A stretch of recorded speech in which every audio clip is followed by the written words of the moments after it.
Exciting life of a concert promoter. Picking up trash. This is what saves the bills when you just don't make enough money.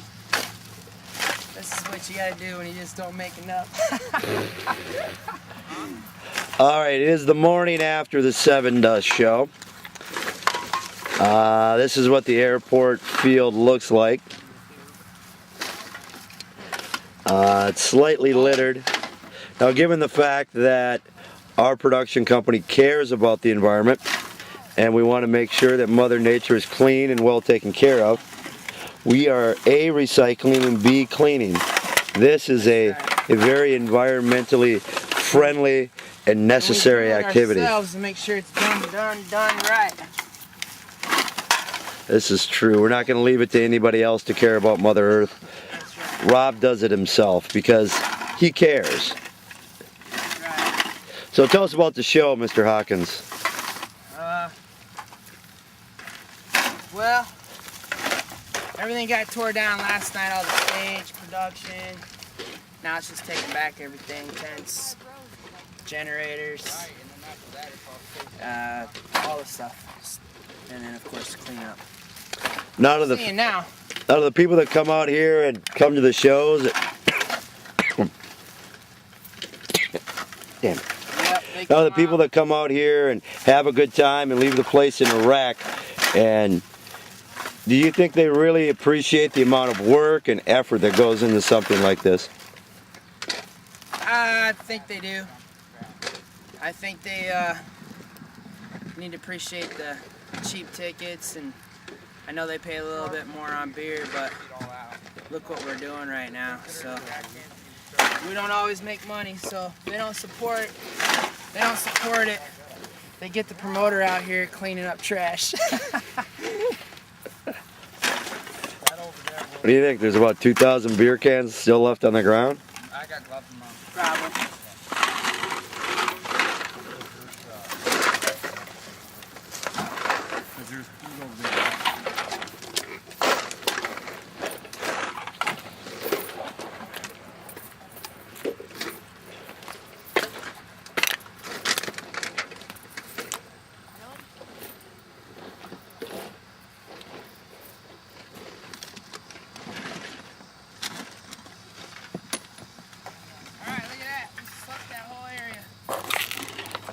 Back and hit this road coming back this way.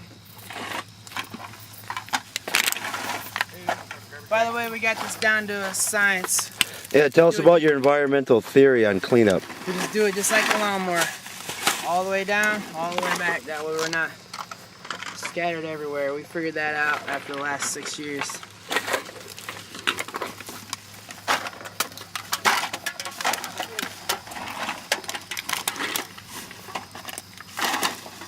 How high do you need it? Right here? Now tell us a little bit about your history as a concert promoter as we were at a rental returning the generators, lights, and a variety of other required equipment for an outdoor rock show. How long have you been doing this? Who have you done it with?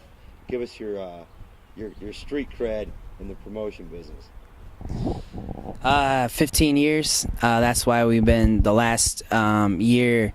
We've been through My Darkest Days with my promoter chair, the Slava at the Marion Airport, the Seven Dust, the Hairball, the Blackstone Cherry Cavo, mini shows just within this last year. But as far as other big shows, Buck Cherry, Poison, you name it, Puddle of Mud 8 times, Saliva at least 8 times. Brett Michaels a few times. But Poison's the real deal. I mean, that's the big setup. That's a $200,000 one-night show. And that puts a lot of pressure on a promoter with $200,000 with investors in one night, trying to make sure they all get their money and everybody, the show goes right, especially when there's pyro and city paperwork I got to turn into the city. I got sheriffs to pay. I have to pay the sheriffs. I have to get it all approved, and then I have to make sure that the venue everybody comes together in one day, one night, and there's 100 employees, from beer tent to loaders to runners to security to band crews.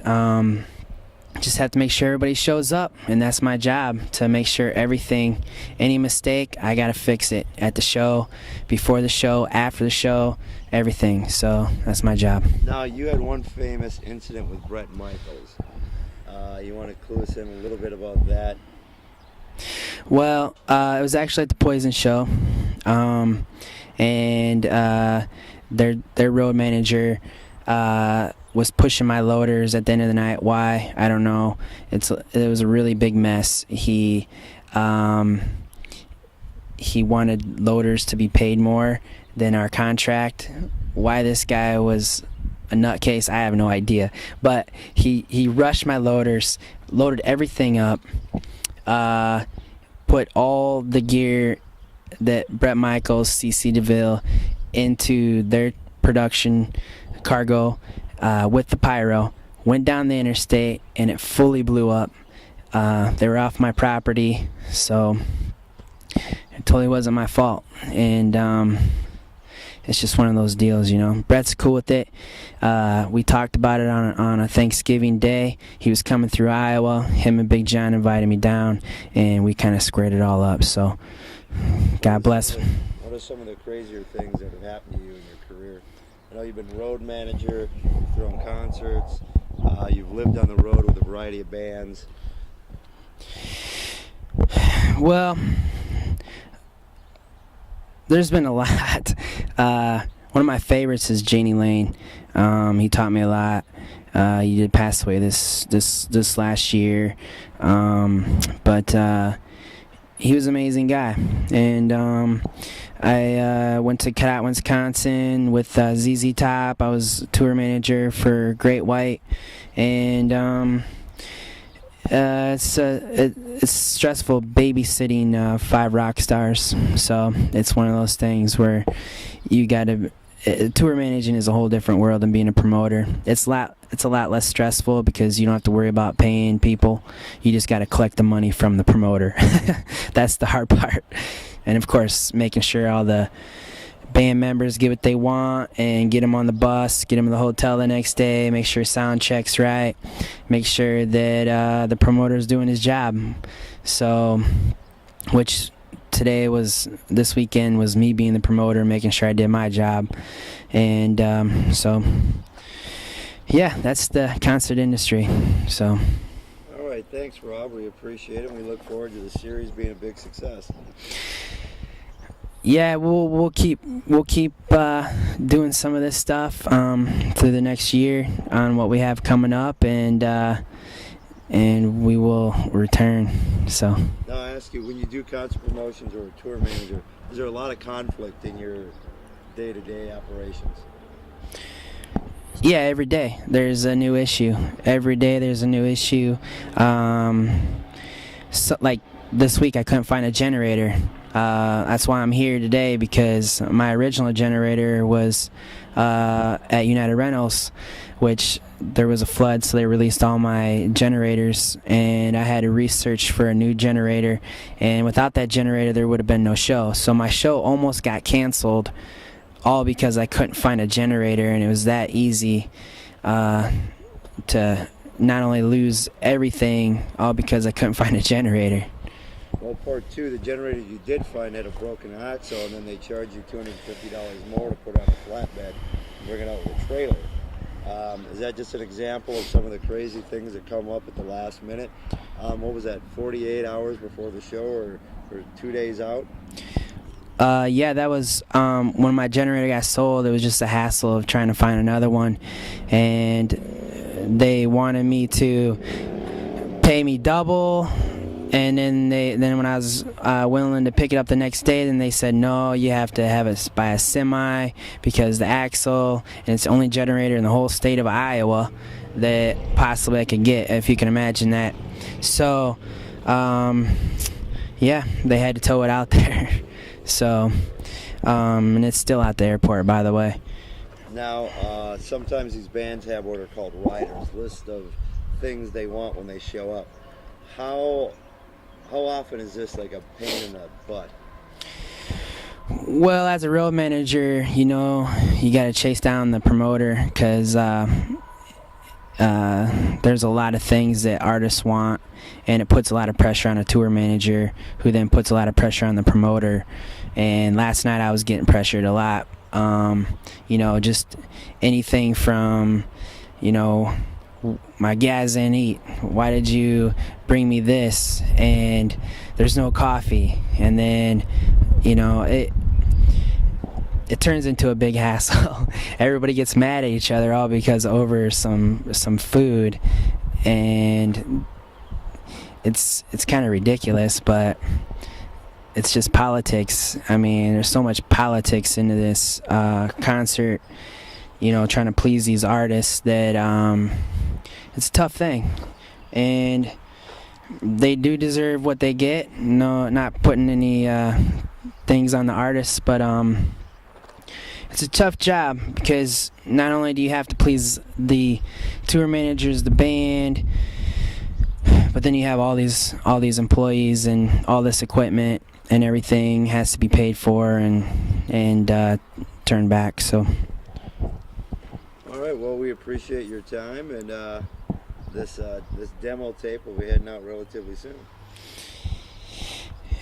Yeah, I hope so, because I think this kind of relates to a lot of people, and in any business, and it's kind of cool. I mean, because my effect ends up being to where everybody gets to party, and I'm the guy who has to work for it, and it's kind of a different situation. So I just kind of want to let people know what's behind the scenes, and if you ever go to a concert, there is one guy behind there that's putting up all the money.